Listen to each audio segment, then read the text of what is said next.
Hey, this is Pastor Laf. Thanks for joining me today. It is Tuesday, getting very close to Thanksgiving here. The Lord is good to us, and we are in Psalm chapter 74. Got through, I think, about verse 11, 12 or so. Let's take a look at this. I was just thinking this morning about how we get when things happen to us, when things bad happen, or things that upset us take place. We feel, well, we like to point fingers. We're not very good at taking the blame or taking the fault. Now, in this psalm, he's talking about, the writer's talking about Nebuchadnezzar coming and just basically ransacking the temple, a place where God was worshipped, the people honored and valued Jerusalem, and now it's being destroyed. Kind of like, God, how could you let something like this happen?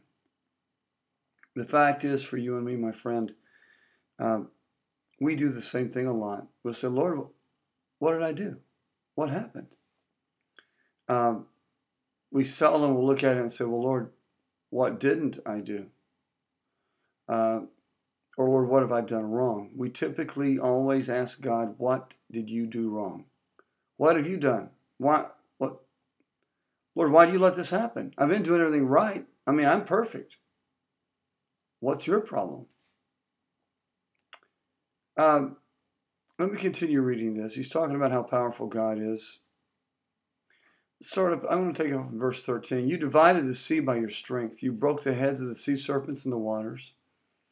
You broke the heads of Leviathan in pieces and gave him his food to the people inhabiting the wilderness.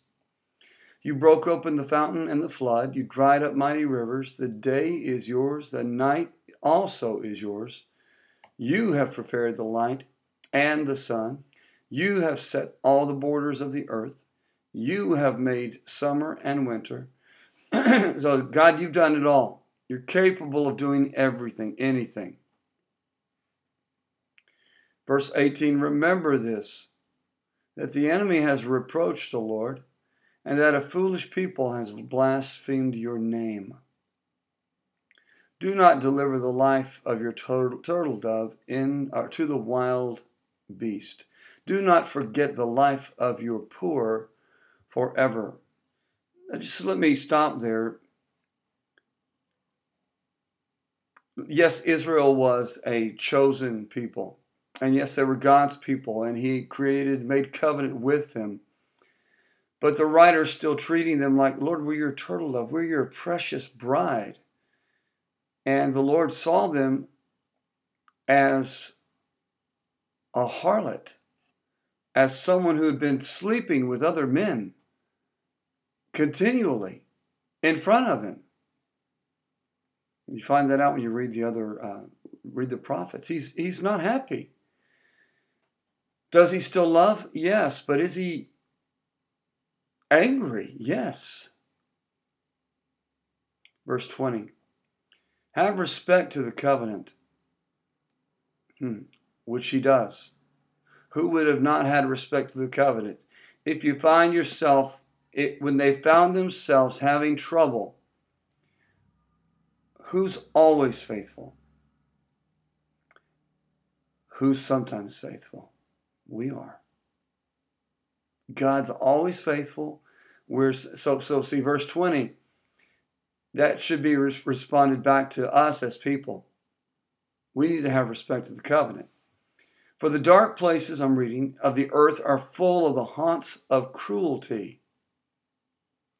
Why would that be?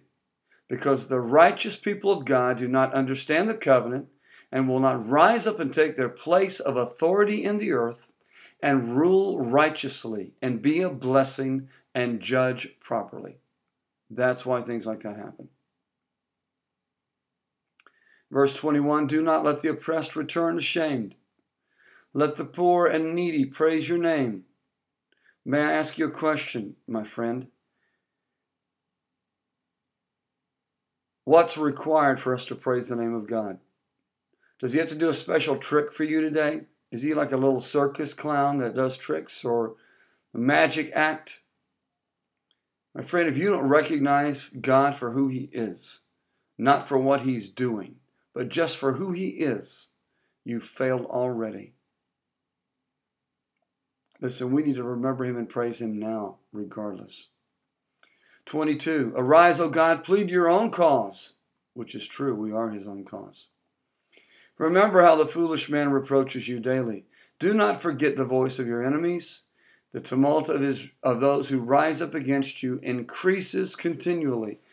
And it's going to continually increase. People who don't like God, their voices will rise. They'll always rise. And it's up to us to do what is right and righteous and proper to silence them. You and I have a tremendous responsibility on this earth. Let's fulfill it. Let's be covenant people and believe God for covenant fulfillment of covenant promises. He's faithful. Do not point your finger at Him.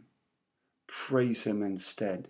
Thank Him. Ask Him to reveal what you need to know to turn your situation around, and He will. God bless you today. Thanks for joining me. We'll pick this up tomorrow. Bye-bye.